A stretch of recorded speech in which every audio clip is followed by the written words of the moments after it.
Akkam jirtu jaalatamuu fi kabajamoo hordoftoota YouTube chaanaalii keenya nageenyi badhaadhaa isiniin jecha oduuwwan guyyaa har'aaf qabadheen dhiyaadhe isiniifan dhiyeessaa nu hordofaan isiniin jedha.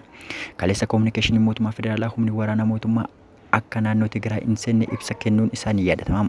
Haa ta'u iyyuu malee ibsa isaan kennan ilaalchisee pirezidaantii USA Joe Biden ibsa kenneera. Ibsi inni kennes mootummaan federaalaa Itoophiyaa loltoota isaa itti fufinsaan gara naannoo Tigraayitti erguudha haa baatu iyyuu malee gama isaaf danda'ameen hooggantoota olaanoo mootummaa naannichaa irratti dhiibbaa geessuuf yaalaa jira jedhee ibsa haaraa har'a kenneera.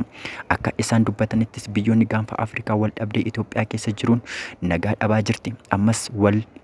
Ammas wal waraansa walii isaanii kana hin dhaban yoo ta'e nuti dhimma ittiin teenya ilaallu hin qabnu kan jedhu fakkaata.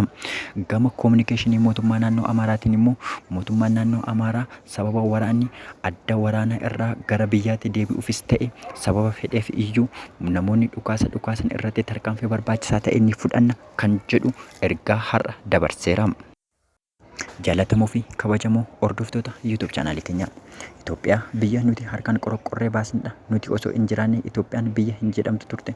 Dur irraa kaasee maqaa keenyaan Itoophiyaan jiraachuun ishee beekame warreen jedhan garee warra Habashaa har'a odeessa haaraa qabatanii karaa miidiyaa isaanii mul'ataniiru. Akka gaazexeessaan isaanii tokko haasa'utti naannoon Oromiyaa jedhamtu osoo jiraachuu baatte mootummaan giddu galeessa nagaa argateetu jiraata jedhee sa'aatota murtaa'an dura haasoftii taasisaa ture. Akka inni haasa'ettis akkas kan jedhu ture. Humni mootummaa kan abdii illee naannoo Sumaalee keessaa qabee mana hidhaa Qaallittiitti darbate akkasumas humna TPLF'n qabee kan dhaabe akkamitti humna waraanaa ABO shanee kan godinoota Oromiyaa hunda keessa jiru leenjii fudhachaa jiru balleessuu dadhabe jechuun wal nyaachaa turaniiru. Ammas shakkii uumaa kan jiru bilchiginonni ADP fi ODP gidduutti wal dhabbeen uumamuun isaa hin oolu kan jedhu shakkiin jira. Akka dubbatametti nuti sababa maal taaniif qaama mootummaanis ta'e kan qaama diina keenya ta'e humna TPLF'n rukutamna. Maaliifis akka garaa keenyaatti humna naannoo keenya eeguu danda'u leenjifachuu hin dandeenyu jechuun komee ADP'f dhiyeessaniiru. Isin warri ADP yoo rakkattan nu qaqqabaa, yoo rakkina keessaa baatan immoo isin leenji'uu hin qabdan, humni keessan humna shororkeessuudha jechuun maqaa garaa keessanii maaliif nutti moggaastu jechuun komee dhiyeessataniiru. Gara ODP'tti immoo komee isaan dhiyeeffatan humni ODP fi shanee wanti adda isaan baasu hin jiru. Kaayyoon isaanii tokko. Wanti adda isaan baasu yoo jiraate uffannaa isaanii qofa.